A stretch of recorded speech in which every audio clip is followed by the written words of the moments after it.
Isang mapagpalang araw po ng Martes sa inyong lahat mga kapatid.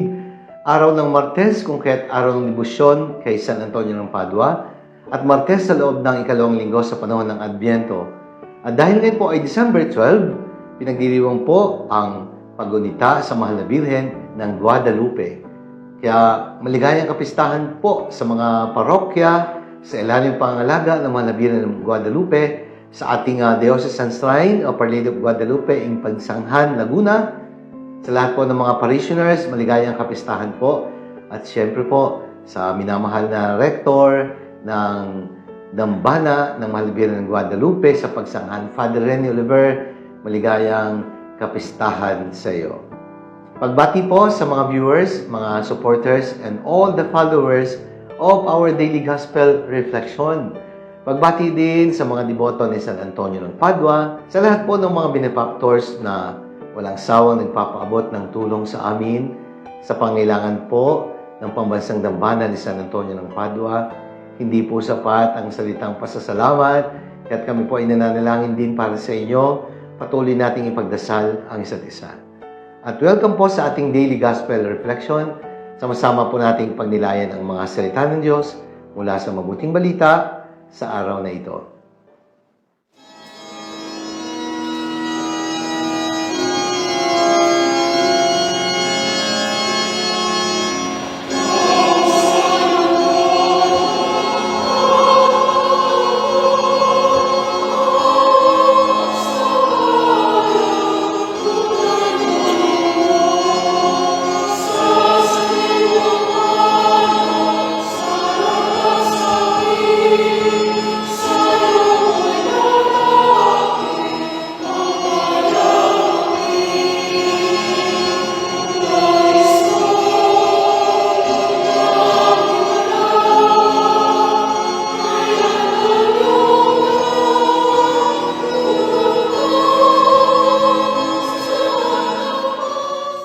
Mga minamahal kong kapatid, sa pagunita o sa pagdiriwang ng kapistahan ng Mahal na Birhen ng Guadalupe, pagdinilayan natin ang mabuting balita ayon kay San Lucas.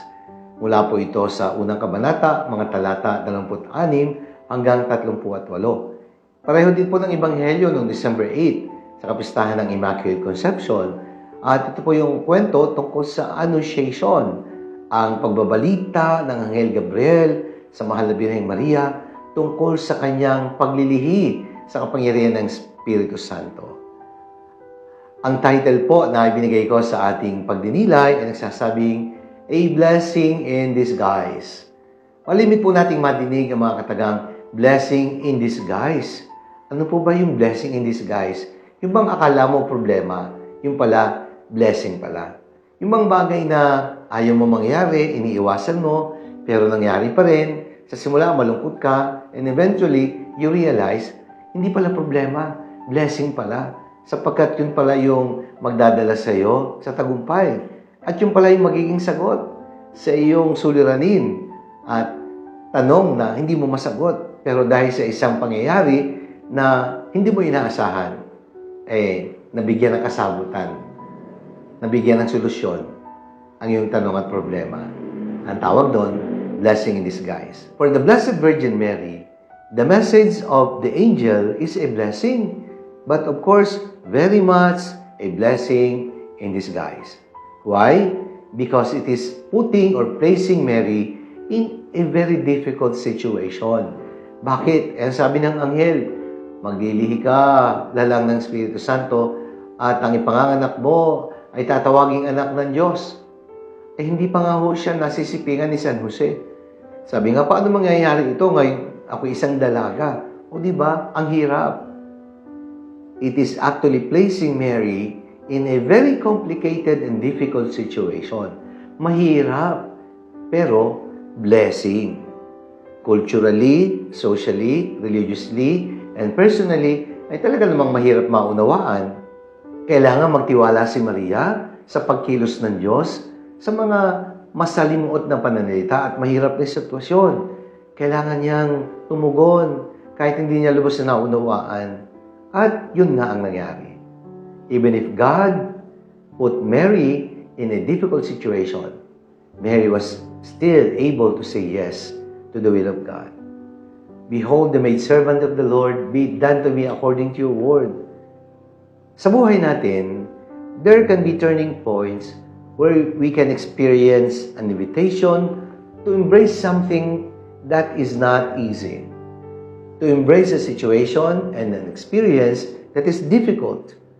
Para bang gusto nating tagihan, pero hindi tayo makatanggi. Gusto nating humindi, pero oo pa rin naging tugon natin.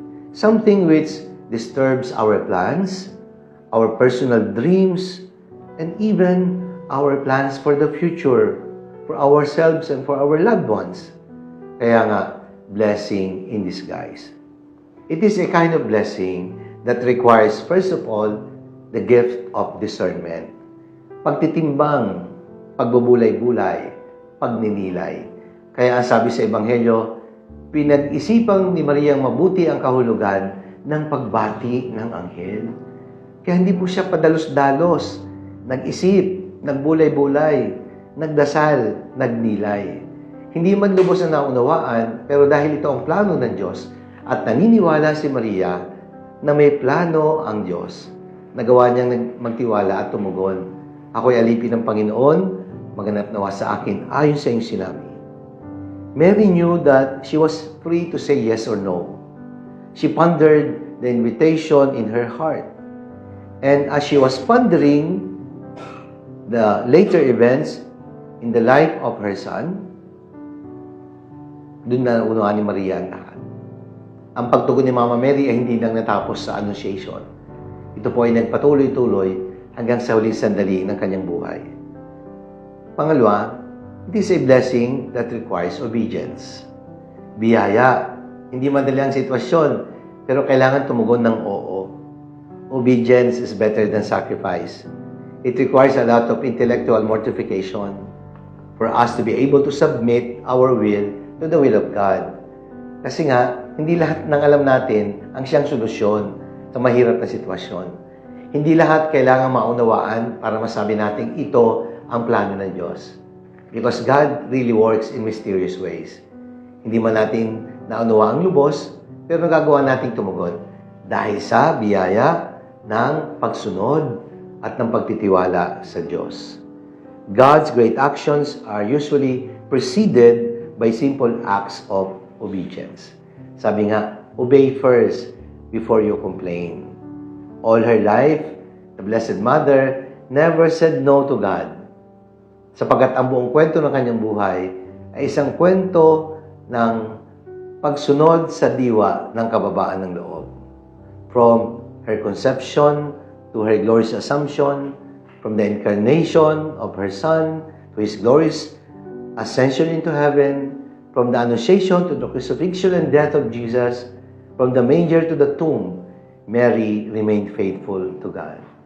Kaya nga dahil sa pagsunod ni Maria na may kababaang loob, ang dami pong magandang nangyari sa kasaysayan ng kaligtasan. Sabi po ni Pope Francis, obedience is listening to God.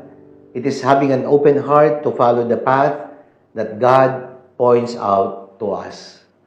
Sundan natin ang daang itinuturo ng Diyos. Sumunod tayo sa sinasabi ng Diyos sa diwa ng kababaang loob. At ang pangatlo, it is a blessing that requires faith and trust. Pananampalataya at pagtitiwala. Sabi nga po ni German Kent, let your life reflect the faith that you have in God. Fear nothing and pray about everything. Kung hindi natin nakikita ang Diyos, nakikita po tayo ng Diyos. Kung hindi natin naunawaan ang kanyang mga pamamaraan, naunawaan po tayo ng Diyos. Naunawaan ng Diyos ang lahat sa atin. Alam niya ang lahat sa atin. Kilala niya tayo, higit pa sa pagkakilala natin sa ating sarili. Magtiwala lang tayo sa Diyos, sapagkat higit na alam ng Diyos kung anong tunay na makabubuti sa atin. And His plans are always the best plans. Kailangan lang nating magtiwala ng buong puso at manampalataya katulad ni Maria. Marami pong biyayang pinapadala sa atin na hindi natin minsan napapansin. Akala natin problema, yun pala'y pagpapala. Akala natin ay magdadala sa atin sa kapahamakan, pero kahit mahirap, yun pala ang magtuturo sa atin ng daan patungo sa ating pagtatagumpay. Sapagat kuminsan, Yung mga bagay na inaayawan natin, nakala natin ay problema, yung pala ay may nakatagong pagpapala. That is a blessing in disguise. And truly, like the Blessed Virgin Mary, we will discover God's blessings in disguise, in discernment, in obedience, faith, and trust. Kaya mga kapatid, hindi lahat ng biyaya lantad sa ating paningin. Minsan, kahit sa mahirap na sitwasyon, may nakatago palang pagpapala. And that is a blessing in disguise. Manalangin tayo. Ama naming makapangyarihan, maraming salamat po sa hindi mabilang na biyayang pinagkakaloob mo sa amin. Kahit minsan hindi lantad sa aming kaalaman at paningin, sa likod ng mga karanasan ito ay may nakatago palaging aral at pagpapala na dapat naming ipagpasalamat. Amen. Maraming salamat po mga minamahal kong kapatid. Sana po ay inyong nagustuhan ang pagninilay natin sa araw na ito. Kung hindi pong nagustuhan ang aral na ipinararating, i-like po ninyo at i-share, ibahagi natin ang mensahe ng salita ng Diyos sa ating mga mahal sa buhay, mga kakilala at mga kaibigan. Let us fill the world with the message and power of God's words. Sa lahat po na nagpapaabot ng tulong sa amin, sa aming programa at proyekto sa darating na Paskuhan, maraming salamat po. Kulang pa po ang pondong kinakailangan namin kung kahit kami patuloy na nagdadasal at nananawagan. Sana po maging blessing din po kayo ng Diyos sa amin at sa mga mahihirap na pamilya na aming pagkakalooban ng tulong sa darating na Kapaskuhan. Maraming salamat po. Pagpalain tayo ng makapangyarihan Diyos, Ama, Anak, ng Espiritu Santo. Amen.